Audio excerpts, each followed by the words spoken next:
I was an orphan, raised by the Hayes family as their loyal bodyguard. I was Emily Hayes' childhood best friend and also her exclusive rare blood donor. AB negative, the universal kind. She hated my guts, convinced I'd teamed up with her dad for the money, breaking her up with her first love just so I could marry her. That is, until a car crash left her in a coma, her spirit wandering for 3 years. Now, 3 years later, her ghostly form watched as her ex and her best friend wished her dead and hooked up behind her back. She also saw me, the guy she called a pathetic simp, taking care of her, drawing my blood to keep her alive. When I got smashed into a bloody pulp trying to protect her, her spirit panicked with regret and finally woke her up. The once icy queen came back totally unhinged, not only ruining her ex, but scouring the world for psychics to summon my soul. I've been out cold for 6 months, and this fully obsessed woman slipped into a red wedding gown, locking the hospital room door. Alex Turner, it's snowing outside, too cold. I'm coming to join you. My name's Alex Turner, an orphan. Mr. Hayes picked me up off the streets. They treated me well, raised me, drilled into me that my job was to protect their daughter, Emily Hayes, like I was some kind of Secret Service agent. From then on, my world revolved around this girl named Emily Hayes. She was the high society princess, and I was her tag-along shadow. Whatever school she went to, I followed. If anyone messed with her, I was the first to jump in. Until middle school, when I overheard Mr. Hayes talking to the driver. "How's that kid Alex holding up? Regular checkups done?" "Yes, sir. Blood type matches perfectly. All stats normal." That night, I mustered the courage to knock on Mr. Hayes' study door. "Sir, are you keeping me around because Emily and I both have that rare AB negative blood?" Mr. Hayes didn't bat an eye. He just looked at me calmly. "Yes. Alex, I won't shortchange you. Whatever you want, I can make it happen. But Emily, she's my line in the sand. She's my only family left." I didn't hate him, wasn't even surprised. Without the Hayes family, I'd have frozen or starved in some forgotten alley. Now, all they needed was some of my blood in exchange for a stable life, even letting me stick close to Emily. It was a deal that paid off no matter how you sliced it. Plus, Emily and her dad were actually decent to me. Emily would shove her uneaten snacks my way, sneak me water when I got punished. That casual kindness got etched into my heart. I used to dream of days like that going on forever. Emily's safe, me always by her side. But in college, she fell for a guy named Ethan Black. He had those brooding eyes and a rough backstory. When Mr. Hayes found out, he hit the roof. He slammed a file down in front of Emily. His dad's a junkie who beat his mom to death. And he beat him too. He grew up in that mess, no job, no welfare. But he's living it up in college like it's nothing. You think he's any good? He got in that Ivy League on smarts. But what's in his heart? Kid, you're no match for him. Emily shot back, eyes red. You can't judge him by his past. He's had it so rough. He needs love more than anyone. People like that always have something twisted. He can't live straight in a world like that. There's got to be some damage. He targeted you, using you. You're too naive, too trusting. No way. His feelings for me are real. I stood outside the door listening to the fight, my gut churning. Part of me was glad Mr. Hayes was stepping in. The other part ached for her stubbornness. After that blow-up, Mr. Hayes had me tail Emily 24/7, blocking any move from Ethan. I did it. From then on, in her eyes, I was a sleazy snitch, the villain who wrecked her romance. She started giving me the cold shoulder, her words dripping with hate. I didn't care, or at least I pretended not to. I'd accepted my place. I wasn't good enough for her. But keeping her close this way, stopping anyone from taking her, gave me this twisted satisfaction. 6 years ago, Ethan dropped out under pressure from Mr. Hayes. A year later, Emily and I got married. A ceremony with no joy, just a deal. She didn't give up, still secretly wiring him money for grad school abroad. She naively thought once Ethan made it big, her dad would come around. Mr. Hayes turned a blind eye, maybe his last bit of indulgence for her. And me, the husband in name only, had zero say. 3 years ago, a freak accident turned her into a vegetable. I became a constant at her bedside. I wrung out the towel like a pro, pulled back the sheets, wiped every inch of her skin, even the most private spots. Her spirit hovered above, shaking with rage. "Alex Turner, you animal. You don't need to wipe there. You're a guy. Guys and girls don't mix like that. And even in this state, you're after my money." I hummed a tuneless song, hand steady muttering. "This premium service costs extra. Miss Hayes, full body care, VIP treatment." She cursed me out for 3 years, but I couldn't hear a thing. A nurse knocked and came in. "Mr. Turner, time to pay up. This month's bill is due." I switched to a smarmy grin, pulling out that black credit card from my wallet. Charge it. The best of everything. After the nurse left, the doctor pulled me aside. Mr. Turner, Miss Hayes isn't improving. Brain waves are fading. This VIP room and imported meds are costing a fortune. I suggest you. I cut him off. She's not dead yet. She's never suffered a day in her life. She gets the best. Only the best. The whole hallway went silent. Emily's spirit, floating mid-air, froze. She eyed my faded white t-shirt, then the top-tier equipment and drugs in the room. Details she'd never noticed started clicking in her mind. Late at night, I slumped in the visitor chair, exhausted, pulling 2 stale crackers from my pocket and scarfing them down. As a kid, I'd fought stray dogs for scraps, rummaged through dumpsters. Even after the Hayes family took me in and life got better, chowing on crackers and wearing old clothes felt normal. When Emily was awake, I'd tidy up for her. Now, who cared? Her spirit drifted over, watching quietly. The cursing stopped. Just then, the clear click of high heels and dress shoes echoed from the hall.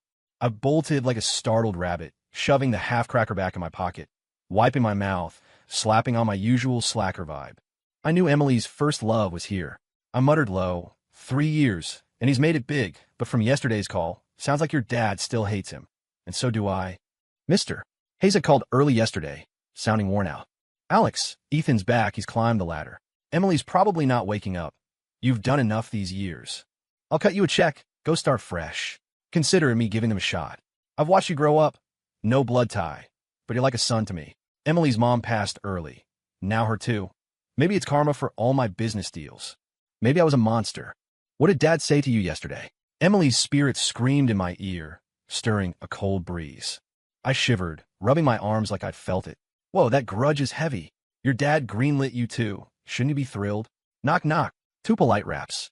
Ethan Black walked in with a huge bouquet of fragrant lilies, Emily's bestie, Sarah Klein, trailing behind. He immediately pinched his nose, overacting. What does that smell? Hospital stink is awful. Then he plastered on a loving mask, heading to the bed. Emily, I'm back to see you. Sarah followed like she owned the place, spotting the basin of hot water I just filled. Her eyes narrowed. She accidentally bumped it. Splash, scalding water soaked my hand, turning it red instantly. Burning pain. She didn't even glance, just screeched. Clumsy idiot, watch where you're going. Get out and give Ethan some space. Emily's spirit even chimed in. Exactly. He's so awkward. He even rubbed me raw, wiping me down. I didn't bother arguing, just quietly mopped up the mess. What came next was unbearable. Ethan sat by the bed, holding Emily's hand, spouting cheesy lines. Sarah peeled an apple nearby, chiming in now and then, like the 3 of them were the real family. I popped in earbuds, cranked the volume, but kept them in my peripheral. Emily's spirit floated to Ethan, beaming, reaching for a hug. Just as her hand was about to phase through him, she heard Ethan whisper to Sarah, "When is this vegetable gonna croak already? She's the only stain on my record. I'm a self-made business whiz. Can't have baggage like her." Emily's spirit froze like she'd been struck by lightning. She stared in disbelief at the man she'd loved for years, the one she'd fought her dad over. She went berserk, yelling at Sarah. "Sarah, hit him for me. Did you hear that crap? Hit him now." But next second, Sarah snuggled into Ethan's arms like a kitten, voice sickly sweet. "Don't worry, Ethan. This loser Alex is easy to frame. Once my best friend bites it, we pin it on him. Then I'm all yours." Emily's world shattered. She glared at the cheating pair, raging but powerless, forced to watch them flirt. I held back and yanked off the earbuds and just stepped out. After Ethan and Sarah left, I stepped out. Emily's spirit trailed me in a daze, like a lost ghost. I headed to the blood donation room. The nurse frowned the second she saw me. "Mr. Turner, you've already donated this month. You can't again. You're AB negative. It's rare. Keep this up, and it'll kill you. Your wife's reserve is fully stocked." I rolled up my sleeve, offered my arm. "I'm fine, I can handle it. Almost free soon. No more donations after this. I'm getting my freedom too." That last bit came out light. Emily's spirit, shadowing me, shook violently. Her gaze locked on my arm, riddled with needle marks. Turns out, 3 years ago after the crash, the mystery AB negative donor whose saver wasn't some anonymous hero. It was always me, the guy she despised most, Alex Turner. The nurse gave in, drew 400cc. I pressed the cotton swab, heading back. I locked the room door, peeled off my soaked t-shirt. 3 ugly scars snaked across my back like centipedes, from left shoulder to right hip, flesh twisted, deep-colored. Emily's spirit stared at the scars, a buried memory flooding back. Sophomore year, she'd snuck out to meet Ethan, got jumped by thugs harassing her. Before blacking out, a knife came at her. Later, Ethan visited secretly. She assumed he'd heroically taken a hit. He became her knight. She begged to see the wound, but he always dodged, saying it was minor. Turns out, it wasn't minor. It never happened to him. Facing comatose Emily, I forced a smile uglier than a sob, pointing at the scars. If you hadn't bought his story as your savior, would you have fallen for him? Too bad. I was laid up in the hospital too, woke up, and you were already his girlfriend. Anyway, a guy like me isn't worthy of you. Emily's spirit dropped to her knees. Her ghostly hand reached out, futilely trying to touch the scars over and over. Silent tears streamed from her ethereal eyes. I'm sorry. Alex, I'm so sorry. I'm an idiot. A total fool. She sobbed hysterically, her soul quaking. I started coughing hard, a chill rising from my feet through my body. Weird. No AC on today. Why so cold? I mumbled, go to the bed, grabbing her cold hand out of habit. Doc says your brain waves are weakening. Emily, hang in there a bit longer. Your dad's giving up, but I haven't yet. Am I the world's dumbest simp? Emily's spirit shook her head wildly, floating to my ear, yelling with all her might. I don't want to die. You can't die either. Alex, hear me? I don't want to die. Too bad. Her words? I heard zilch. One-way street. Days later, Ethan and Sarah showed up again. This time, no masks, just raw greed and murder in their eyes. Click. Door locked from inside. I was dozing in the chair, wiped out from exhaustion. Emily's spirit freaked, banging around the room to make noise and wake me. Tip the cup didn't budge. Shove a chair, solid as rock. She despaired, realizing she was like a spectator in a glass box, changing nothing. Sarah approached the bed, eyeing the faint monitor blips, impatient. Ethan, no more waiting. Pull the plug before something goes wrong. Ethan nodded, pulling white gloves from his pocket, slipping them on slowly. Quick and clean. Once she's gone, I'll handle her dad. We can carve up some Hayes assets. Emily's spirit lunged at Ethan, trying to choke him, claw his face. Her hands passed through again and again. The helplessness of watching enemies strike tore her soul apart. What are you doing? I roared, awake. I clutched a half-peeled apple and fruit knife. Standing, eyes fierce like a cornered wolf. Touch her, and I'll gut you today. Ethan eyed me, sneering with contempt. Alex, drop the act. Who's it for? She should have died ages ago. You, too. He stepped closer, sizing me up like a peer. We're cut from the same cloth. We shouldn't be scraping by. My mess. Blame my junkie dad. So I clawed my way up. No holds barred. Your mess? It's all from the woman on that bed's father, right? If I'm right, the Hayes raise you as her childhood pal on the surface, but really, you're just her walking spare blood bank. Only a sheltered, love-struck princess like her would think you're a real friend, her buddy from way back. Nearby, Emily's spirit trembled hard. She never imagined my 20-plus years by her side were just her dad positioning me like a tool, ready to sacrifice for her. She cried. I didn't know. I never thought that. Dad couldn't be that cruel. I glared at Ethan, knuckles white on the knife. I don't feel messed up. Without Mr. Hayes, I'd be dead on the streets. At least I had a decent childhood, no worries about food or clothes. I breathed deep, try to de-escalate. She's just in a coma. No threat to you. Why go for the kill? Her dad's still around. Aren't you scared? Ethan laughed like it was hilarious. He lounged on the bed edge. At first, no kill plan. But once I heard her so-called dad, after all this time, gave up on her. Even considering pulling the plug himself, I saw the need. His eyes turned icy. Truth? I've ruined lives directly or not. More than once. One more? Whatever. I'm successful now. She's my only blemish. Gotta erase it. He stood, scanning the room. Private room. No cameras for patient privacy. 3 people here. I unplug her, she dies. Proof it's me. Plus, we outnumber you. Alex, you're the threat. With that, he lunged. I couldn't react. He kicked me down, pinning my arms behind me. His strength was insane. I thrashed but couldn't break free. Emily went nuts nearby, screaming, I don't want to die, clawing at Ethan's face, passing through.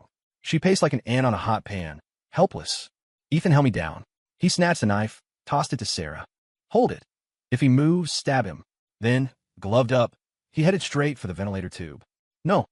I fought. Sarah jumped at my outburst, but steadied, waving the knife. Stay put. I ignored her. I lunged at Ethan, hugging his waist tight, dragging him back from the bed. You bastard, you're dead. Ethan raged, turning with Sarah to pin me on the empty cot. He grabbed a pillow, pounding my head through it. Thud, thud, thud. You got a death wish? Her dad wants her gone anyway. We're just helping. Are you some knight in shining armor? If I'd been naive like you growing up, I'd be long dead. My head rang, vision blurring, but my grip on his waist held. Emily's spirit shook with fury, nearly dissolving. She clawed at them futilely, hands phasing through. Ethan, stuck, barked at Sarah. You, gloves on. Pull it. Sarah hesitated, then jealousy and greed won. She gloved up, stepping toward the ventilator. She grabbed the oxygen tube, linking Emily's life, face twisted in madness. Die already, my dear friend. Why were you born with everything? Why is your family richer? Why am I always your sidekick when you're around? Why is your dad so good to you? Why is this idiot simp risking it all for you? It's not fair. Her voice pierced, full of bitterness and venom. That face I'd once thought pretty now looked like a demon from hell. Seeing Sarah's hand on the tube, a surge of strength hit me. I exploded up, shoving Ethan off despite the daze. I shielded the cold machine with my body. Back off. Sarah stumbled back, falling on her ass. She scrambled up, furious, shoving me hard. You die instead. Already dizzy, the push sent me reeling backward. Time slowed. I saw Ethan's shock, Sarah's sneer, and on the bed, Emily's pale, bloodless face. Thump. A dull, bone-shaking impact. My head cracked on the cabinet corner. Sharp edge split my scalp. The world froze. Warm liquid gushed from the back of my head, soaking the floor red. Vision faded, locking on Emily's face. Sorry, Miss Hayes.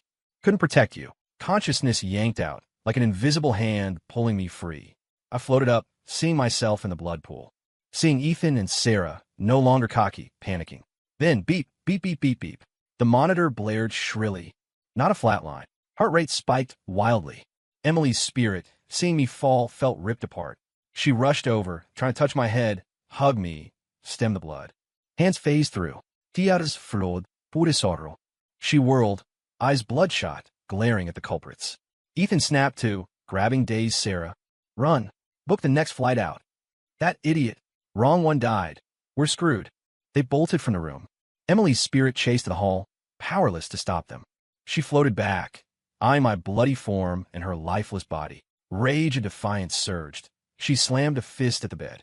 It phased through her body. But in that instant, blinding white light flashed. Her spirit vanished. Next second, the 3-year coma patient bolted awake. No confusion or weakness in those eyes, just hellish killing intent and crimson fury. She was up, rage-woken. No hesitation. Her left hand hit the emergency buzzer. Then, ignoring it, she yanked the 4 from her hand. Blood spurted. She felt nothing. She rolled right, muscles atrophied and weak, tumbling messily off the bed. No pause, barefoot on cold tile. She crawled hand and knee to my blood pool. She hauled me into her arms with all her strength. My head lolled in her crook, blood staining her white gown. Her hands shook like leaves in wind. A choked wail escaped her throat. Alex, I was wrong, so wrong. You can't die. Wake up. I floated above, heart twisting at the sight. This woman who'd barely glanced my way now clutched my body like a madwoman, sobbing her lungs out. Hurry. Someone. Miss Hayes is awake. Docs and nurses swarmed in, stunned by the scene. A supposed vegetable hugging a bloodied man, slumped in gore, crying like a kid. Miss Hayes, stay calm. Let him go. We need to save him.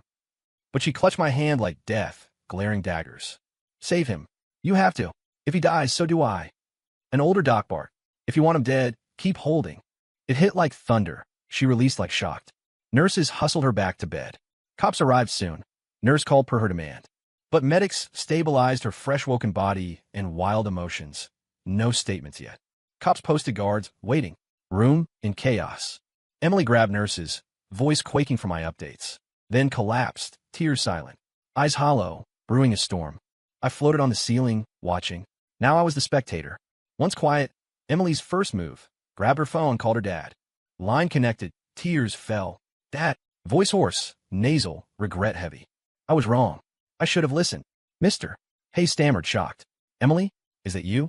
You're awake. Dad, I called the cops. Send security to the airport.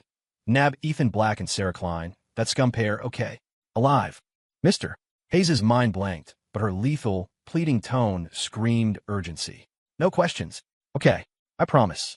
You're awake. That's what matters. Call ended, Emily sat, eyes frozen. No doubts needed. Her spirit saw it all. Hayes' influence was massive. Cops and guards teamed up. Before boarding, Ethan and Sarah got collared in the VIP lounge. Guards found them first. They were dragged to Emily's room. Emily faced them, expressionless. She pointed at beers on the table. I'd bought them when stressed, planning to drink alone. She griped nearby. Alex can't drink. Beer smells gross. Don't. I hate drinkers. I hadn't. Opened one, sipped, hated it. Smash a bottle each on their heads. Guard didn't flinch, grabbing bottles, cracking them down. Crack, crack. Glass shattered. Beer mixed with blood, trickling down their foreheads. Ah, Sarah shrieked. Ethan grunted in pain. Emily's voice iced over.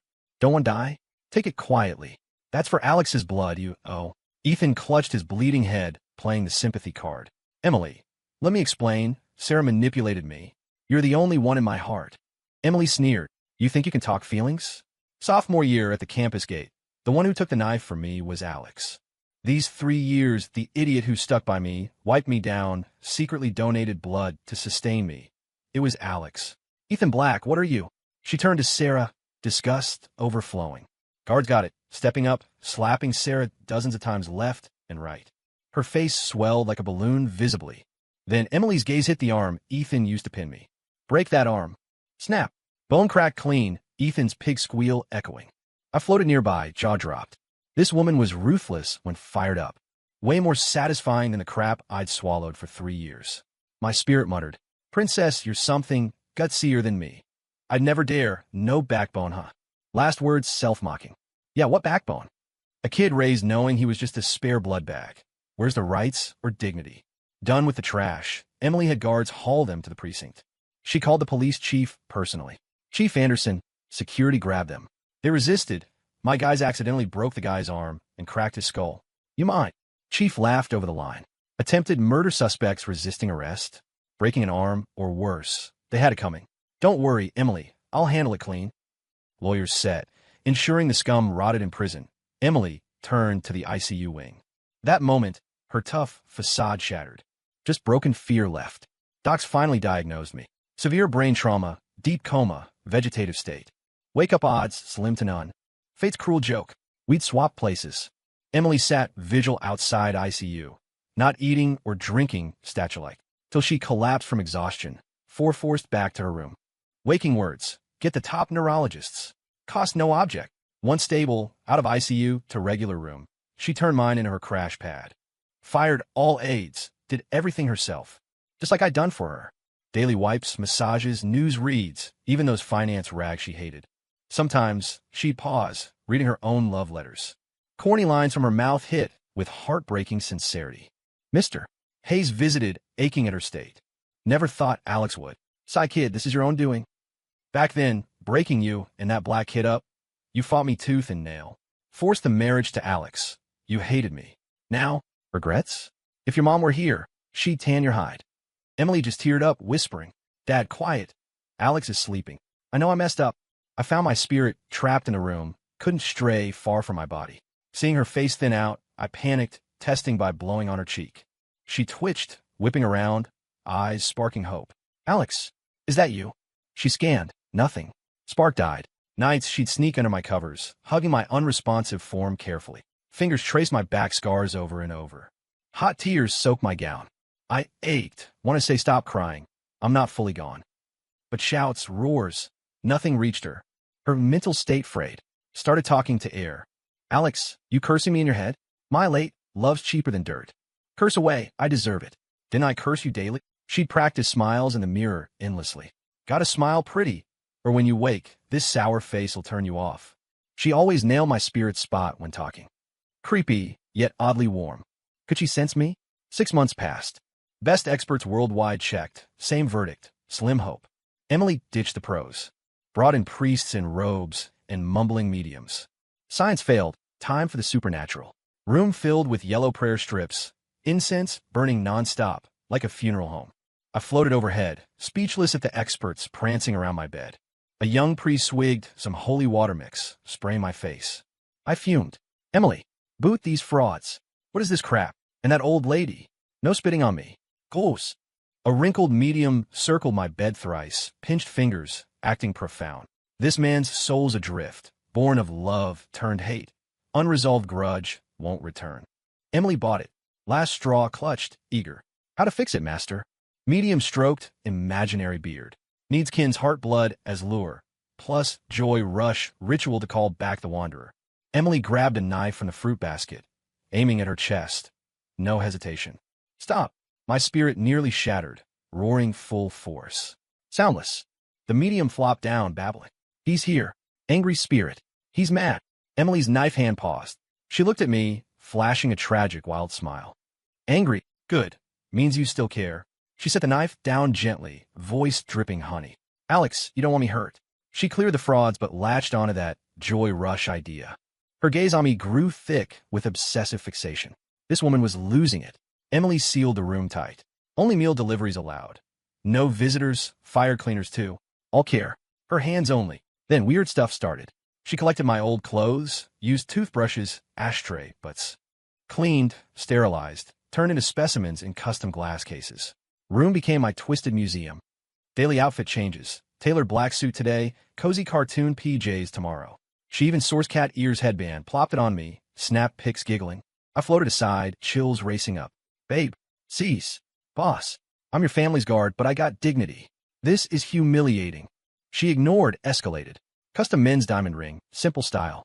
Forced on my left ring finger, stuck perfect, no removing. She admired, smiling obsessively.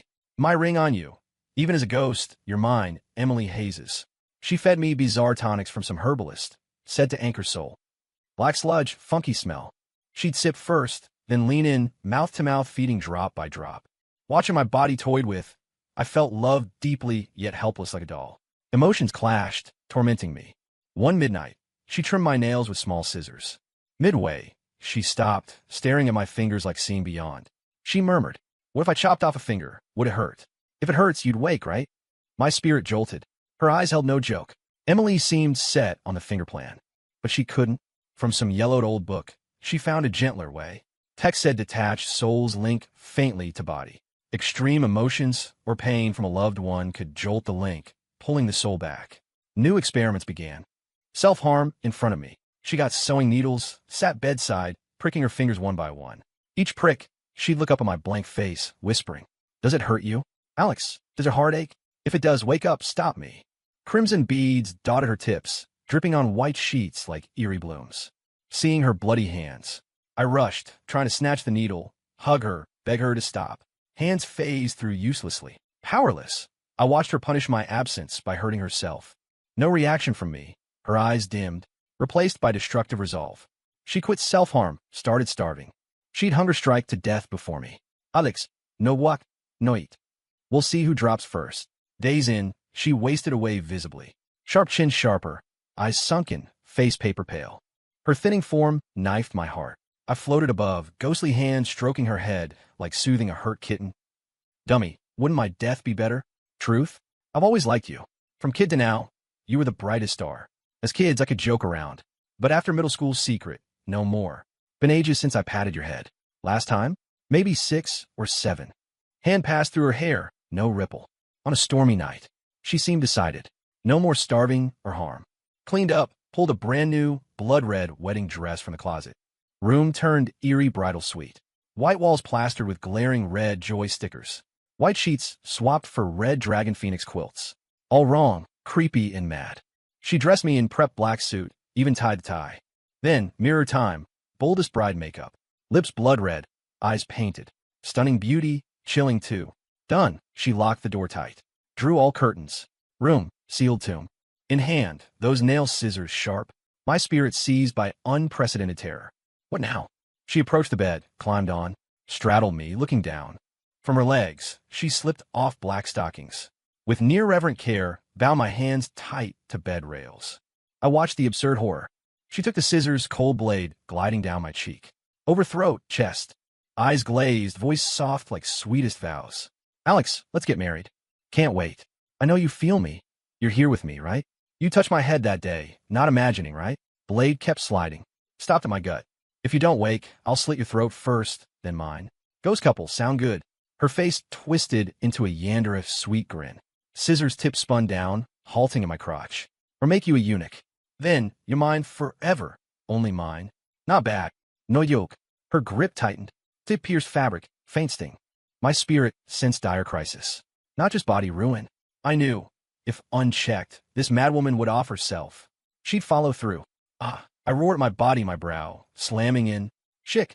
Soft hair of cloth and skin. Sharp pain shot from below, through me. Invisible barrier, shattered in my mind. Consciousness flooded back to my long, still form.